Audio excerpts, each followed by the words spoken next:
Welcome to MSME talk show. Environment का ख्याल हम सभी को रखना चाहिए। इन्वायरमेंट प्रोटेक्शन के लिए और कार्बन एमिशन को कम करने के लिए काफी प्रयास किए जा रहे हैं। इसी डायरेक्शन में एक स्टेप लिया है आज के हमारे केस में। आज हम मिल रहे हैं यूके बेस्ड इंडियन एंटरप्रेन्योर कौशल शाह से। कौशल फाउंडर है इन्फोपेप के।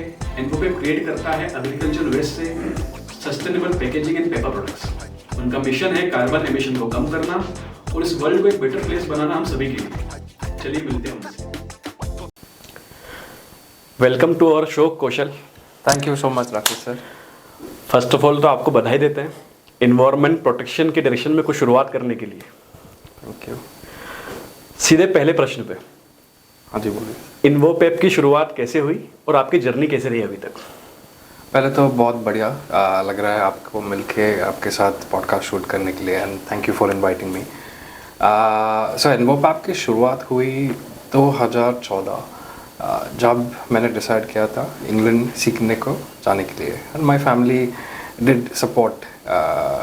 सो they dispatched me to England, जाओ सीखो एंड कुछ सीख के यहाँ पे आ जाओ वापस फैमिली बिजनेस चलाने के लिए। बट यहाँ पे मैं जब था सो मेरा 12th standard I failed in my 12th standard के साइंस सब्जेक्ट में। सो दैट टाइम मेरे को न्यूयॉर्क स्टडी करने के लिए जाना बहुत एक ड्रीम था कि मेरे को अंडर ग्रेजुएशन न्यूयॉर्क में करना है NYU में, और वहाँ पे एडमिशन भी मिला, सब कुछ हुआ। बट 12वीं का रिजल्ट आया तो साइंस लिया था, वो सबसे बड़ी गलती की एंड फिजिक्स एंड मैथ्स रह गया। सो सारा ड्रीम क्रैश हो गया। सो 3 साल मैंने डैड के बिजनेस में लगाया है। उन्होंने भी मेरे को उस टाइम पे बहुत रगड़ा, तो उसमें सीखने को बहुत मिला। पूरा पेपर इंडस्ट्री का वर्किंग, पैकेजिंग इंडस्ट्री कैसे चलता है, कौन से बड़े सप्लायर्स है, क्या बन रहा है इंडिया में। उस टाइम पे नया बहुत सारा आ रहा था, बहुत सारे नए मशीन्स आ रहे थे, प्रोडक्शन कैपेसिटीज़ बढ़ रहे थे। सो एकदम हैपनिंग इंडस्ट्री था। सो उस टाइम पे 2014 में मेरे को एडमिशन मिला साउथहैम्पटन यूनिवर्सिटी में। सो आई वेंट ग्लोबल एंटरप्रेन्योरशिप करने के लिए। एंड आइडिया उस टाइम ऐसा था कि यार हमारा बिजनेस इंडिया में ऑलरेडी फैल चुका है, पेपर में है, हम फाइनेंस में कुछ कर रहे हैं, थोड़ा बहुत रियल इस्टेट में कर रहे हैं, एंड वो प्रोटेक्ट था जो वेस्ट मैनेजमेंट में था। सो मोटा मोटा एक ग्रुप स्ट्रक्चर बना के we can go now the global way of it. So उसी सीखने के लिए वहाँ पे भेजा गया था। अभी गया, सीखा, बट जब सीख रहा था कॉलेज में तब मैं I used to go to a lot of expose. Germany में जाता था, यूके में जाता था, पैकेजिंग एक्सपोज, सेमिनार्स, वर्कशॉप्स। वहाँ पे जाके देख के ये समझा कि बॉस सारा दुनिया प्लास्टिक से निकल रहा है और वुड फाइबर के तरीके के यहाँ पे जा रहा है। अभी सिंगल यूज़ प्लास्टिक बनता है आपके फ्यूल से, फ्यूल बेस्ड है, ऑयल से। वुड फाइबर का जो पेपर बनता है वो आप लकड़ा लो, एक है सॉफ्टवुड, एक है हार्डवुड। लकड़ा लो, काटो, टुकड़े बनाओ, प्रेस करो, ड्राई करो, ये हो गया आपका पेपर। अभी अगर पूरी दुनिया में सारे कंपनीज बोल गए कि यार मैं मेरा पूरा प्लास्टिक यूसेज मूव कर रहा हूँ वुड फाइबर को, तो I was like how can humans make such a stupid mistake? Why are we moving from one problem which is of waste plastic to deforestation? So that's where the idea came. यार India में तो हम गन्ने के waste से paper बनाते ही है, like वो 1970 से बन रहा है, बहुत पुराना हो, तो बहुत पुराना है। So technology already existed. अभी उसमें what can we do more? And so the whole concept and idea that time was take more waste which is available across India from agricultural waste resources, convert that into paper. But what kind of paper? We didn't have an idea, and that was the simple job.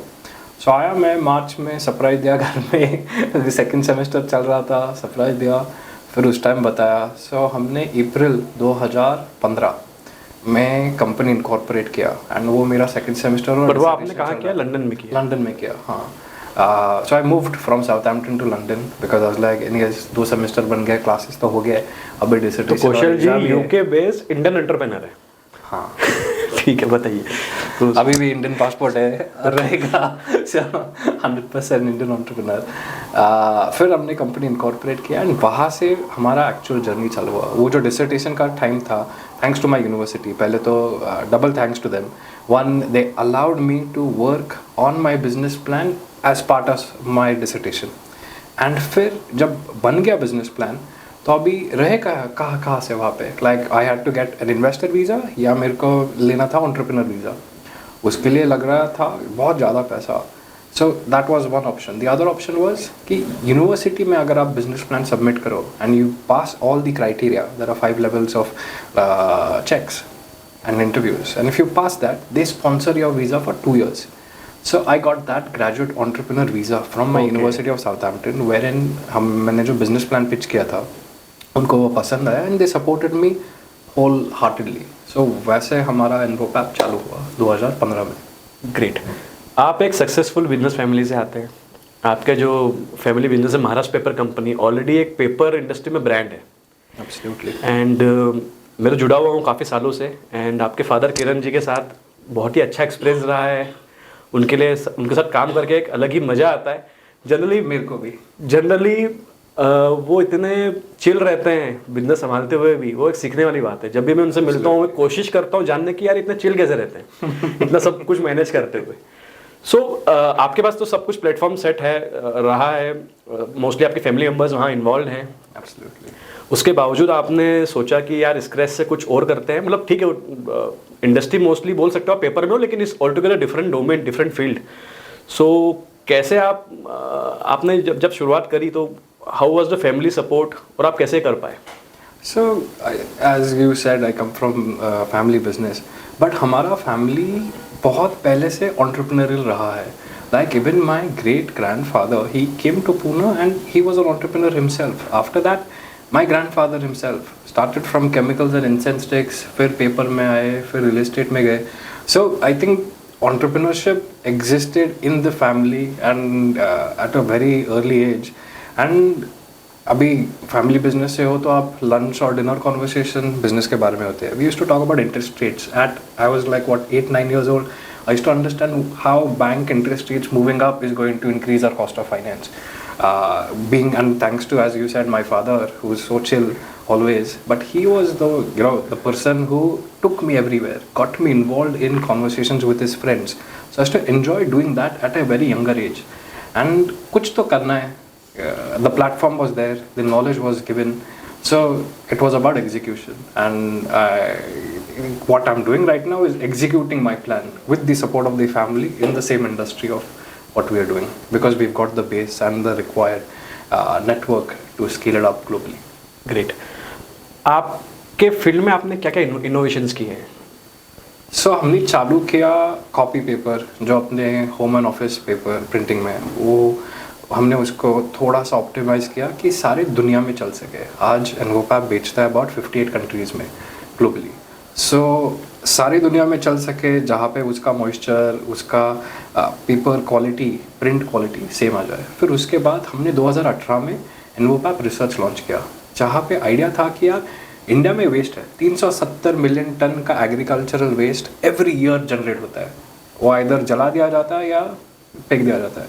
सो उसका maximum utilisation करना है. सो उसके लिए हमने इन्वोपैप research में कुछ UK के universities, कुछ इंडिया की यूनिवर्सिटीज़ के साथ कोलैबोरेशन करके रिसर्च चालू किया, ओपन रिसर्च किया completely. This is the product, this is the waste, we want to make more products out of that. Of that we created lots of new innovations in food packaging, e-commerce के packaging में, थोड़ा cosmetics में गए. Then we also got into retail-based packaging, and we've created materials which are able to replace your plastic materials so that they have the same barriers of water resistance, oil and grease, moisture रहे या oxygen, so that food का life और बढ़ जाए. So our focus has been maximizing the waste utilization and creating products where consumers don't feel the difference. I'm using a waste material or I'm using a virgin material. Great great.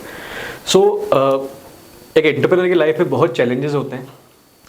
आपकी life में, आपकी journey में सबसे challenging phase क्या था और आप कैसे ओवरकम कर पाए उसे? अच्छा, ये इंटरनेशनल बिजनेस में बहुत मूविंग पार्ट्स है. सो चैलेंजेस तो शिपमेंट निकलने से चालू होने के पहले ही चैलेंजेस चालू हो जाते हैं. बट हमारा विजन थोड़ा सा अलग है. We are looking for a little global play, and because of the longer term vision the rather challenge is finance. Because why would someone put money into a business which is developing 5 years down the line? Your product, you innovate, you then apply for a patent, then you get the patent, and then you will start manufacturing. So convincing investors of why invest today of the product what we are developing, which will be sold in the market in 5 years. That is still the biggest challenge. It will be for a lot of other entrepreneurs. But how have we overcome it? I think being in London, that definitely helps. Being the financial capital of the world, we get access to resources जो I do feel बहुत cities में नहीं है, जो London offer करता है, whether it is capital for good, which is environmental capital के बहुत ज़्यादा funds है.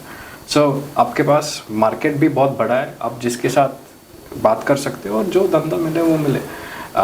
So हमने रेस किया है, अराउंड 2 मिलियन पाउंड्स का रेस किया है अभी तक, and we are continuously raising मोर.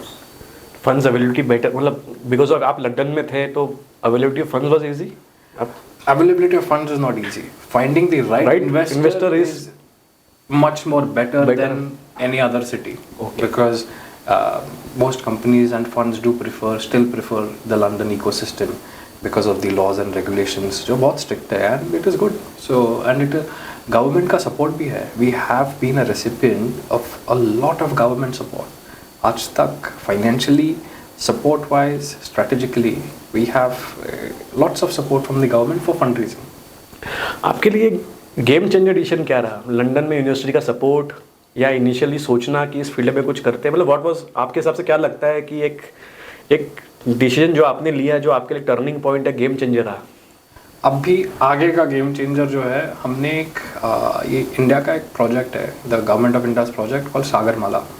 उसमें उन्होंने सारे पोर्ट्स को SEZ एंड डेवलप करने का सोचा है. So we applied for a piece of land in Bombay, SEZ, JNPT का जो SEZ है, special economic zone, as a 100% export company.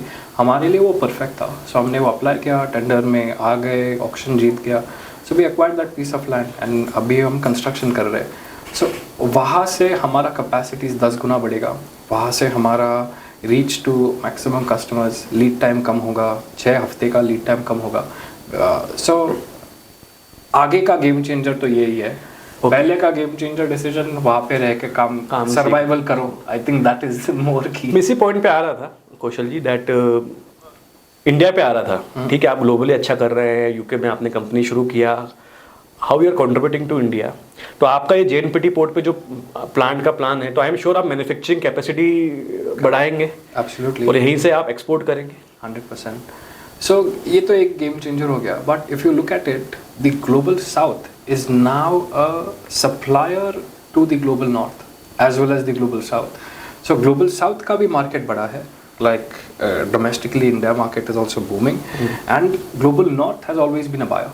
So if you can create a great infrastructure of good practices, great certifications, good quality, great team, and build it with good systems, I think the future is yours. And India is offering right now the best platform for infrastructural development, whether it is digitally or physically. So ये game changer I do feel is a decision for us.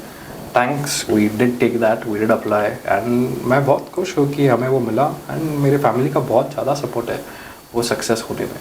अच्छा है sir, आप contribute कर रहे हो manufacturing sector को India में, और इंडिया MSMEs की ग्रोथ में सब आप सभी का बहुत योगदान है. आपके ही वजह से ऐसा तो इधर से ही आता है. नहीं, थैंक यू.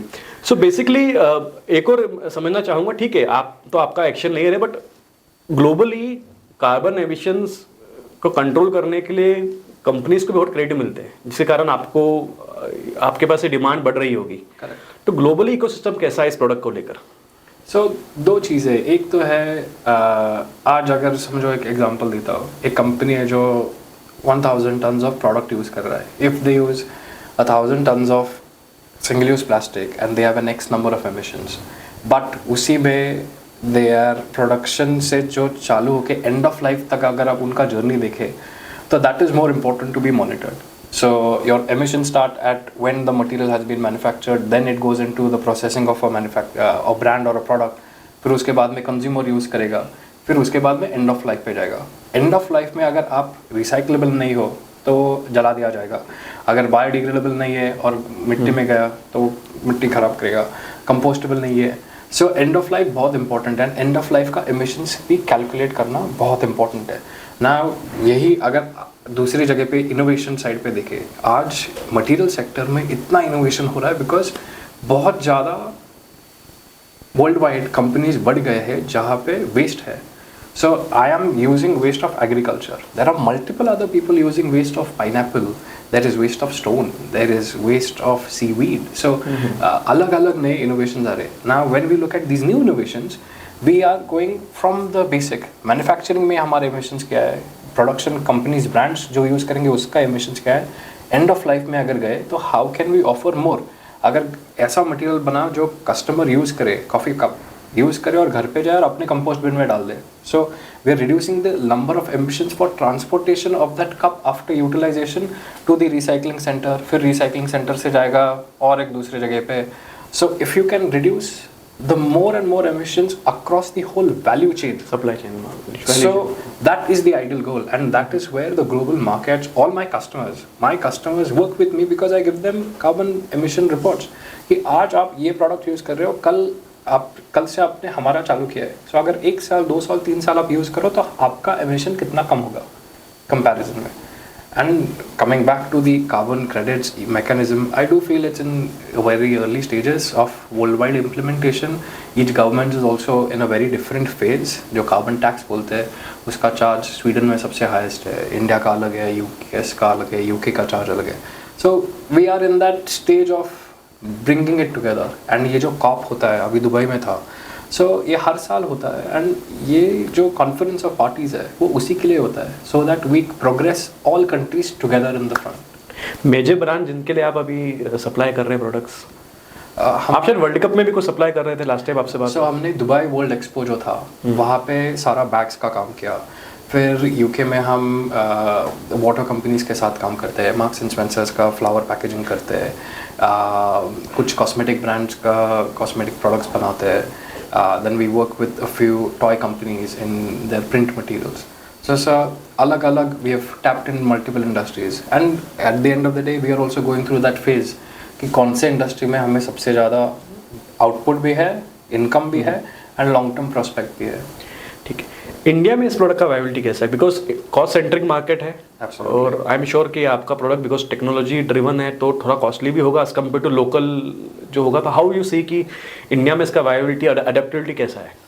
तो हम पे ना, अगर हम प्रोडक्ट मैन्युफैक्चर कर सके with increased capacity at a good price, then India's current ecosystem भी आगे बढ़ रहा है to pay a higher price for green products, because it's not like Indian people don't care about the environment. We do. हमारे तो like in our old tradition itself we have had environment very much ingrained into us. So आपकी family में at least I seen. No, I think across the country but across the system लोग अभी जागरूक हो रहे हैं ज़्यादा से ज़्यादा. जैसे जैसे उनको अवेयरनेस आ रही है कि इन्वायरमेंट का ध्यान रखना है, they're taking care of it. Absolutely. And I do believe awareness leads to action. So if people today are aware about it, the action will be paying more or buying a better product. So the future is there. We just need to develop. Great, sir. So एक last question, आप क्या एक valuable advice देना चाहेंगे हमारे audience, young entrepreneurs, MSME entrepreneurs के लिए जो सीख पाए आपसे और आपकी जैसे सक्सेसफुल हो पाए? सर अभी तो सक्सेसफुल नहीं हो, हम ट्राई कर रहे हैं, हम कोशिश पूरी कर रहे हैं. पर अगर एक ही एडवाइस देना पड़े तो एक है कि अगर कोई आइडिया है या आपको कोई प्रॉब्लम दिखे एंड आपको लगता है यार ये मैं कर सकता हूँ, ये इसमें अगर इस तरीके से देखा जाए तो ये हो सकता है, तो dive in. Because until unless you don't dive in, you don't explore the rest of the things which is going to come to you. And वो जो rest आता है वो ऐसे तरीके से आता है, it's like it's opportunity coming and coming and coming to you. And आप फिर उसको जितना यूटिलाइज कर सको उतना आपका सक्सेस बढ़ेगा. So execute the plans. Yes, so dive in, like don't think overthink, just dive in. Great, the rest is history. Thanks for the advice. Thank you sir. Thanks for joining us. Thank you, always. हमारी फिनडेशन team की तरफ से आपको बहुत बहुत शुभकामनाएं. आप इन्वोपैप को बहुत ही आगे लेके जाए, ऊंचाइयों पर लेके जाए. Thank you. एंड आप हमारे हैं real MSME hero. Thank you, sir. Always a pleasure. Thank you. Yeah.